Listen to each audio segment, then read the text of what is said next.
fantastic ohara!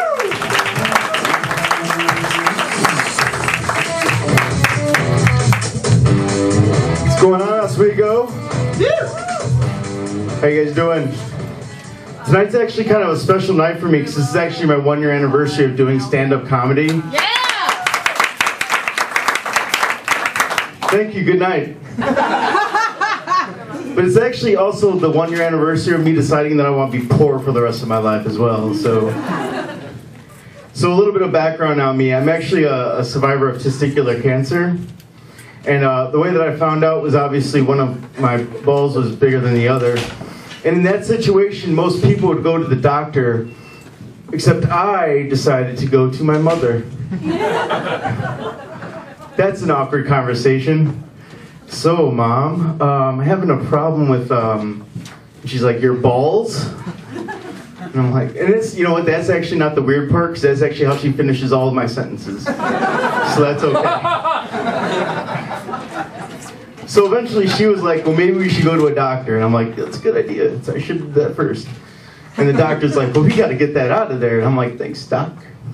Glad I'm paying you money. So he takes the one out, and then he's like, do you want a prosthetic?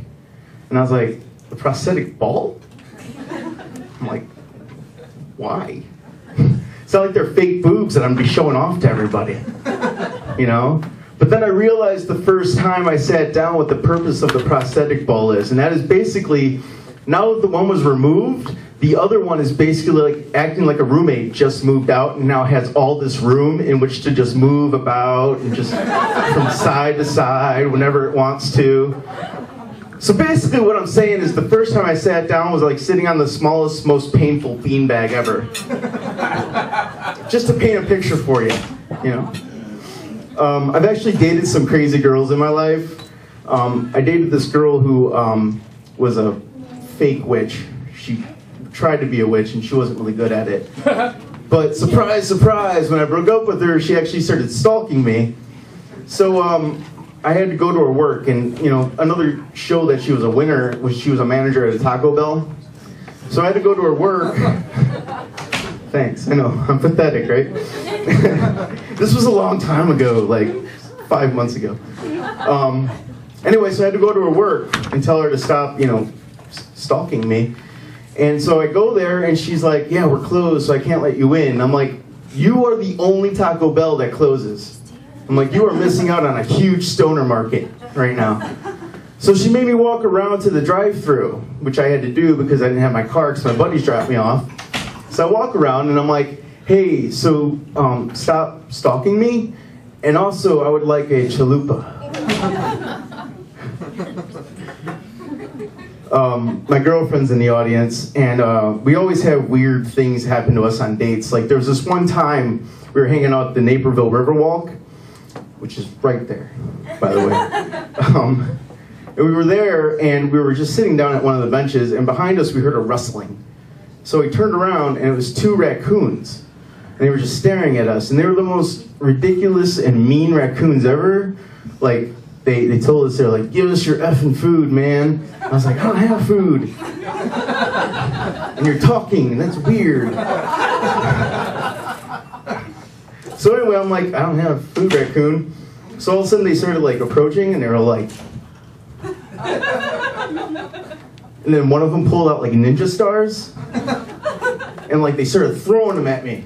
You know, and I'm yelling back at the girlfriend, I'm like, save yourself! I got this! And she's like, don't be a hero! And I'm like, I'm a hero, whatever. So like, ninja stars are flying past me, and I'm like, ducking them, like Keanu Reeves, like, whoa. And one of them catches me in the shoulder, and I take it out, and I throw it back at the raccoons, and it bounces off of its skull into the other one, and I'm like, you remember this face. I might have embellished part of that story. On the way up here, I had to buy cigarettes, so I went to the gas station, and I told my buddy who I live with before I left that I would get him some, but I don't know what kind of cigarettes he smokes.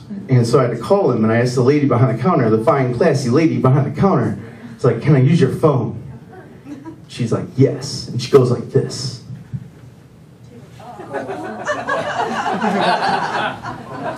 And I'm like, really? You want me to use your boob phone? No. But like my brain, the way my brain works, I start thinking of other scenarios, like she's in the throes of passion in the back of her beater car with her deadbeat boyfriend. And all of a sudden she speed dials her father, and that son, he has to listen to that for 10 minutes. It's just his daddy's little girl in the throes with her dirty boyfriend. And then I was like, you know what? Dirty lady behind the counter, I don't need your phone, because I brought my own. Because I have all this extra room down here. About 10 years ago, I went to this really bad strip club. And it cost like 20 bucks to get in, and the girls all wore pasties, and you had to pay like $5 for like a water. It was awful. So I was sitting down to get my lap dance, and the girl gets in front of me, and she starts miming oral sex. And I was a bit thrown off by this, so she's down there, and she's like, sorry, that's on camera too, that's awesome. I didn't know how to react to that. That was the first time I ever had it, so I just sat there and I was like,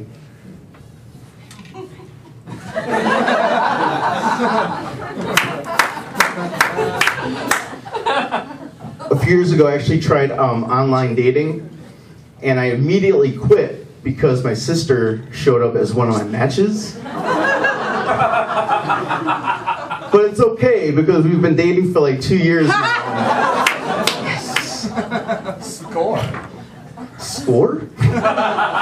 Don't encourage that. Anyway, I'm a really bad gift buyer for women, so whenever I have to buy like my girlfriend a present or something, I always end up having to Google it, which is just the most awesome tool in the world.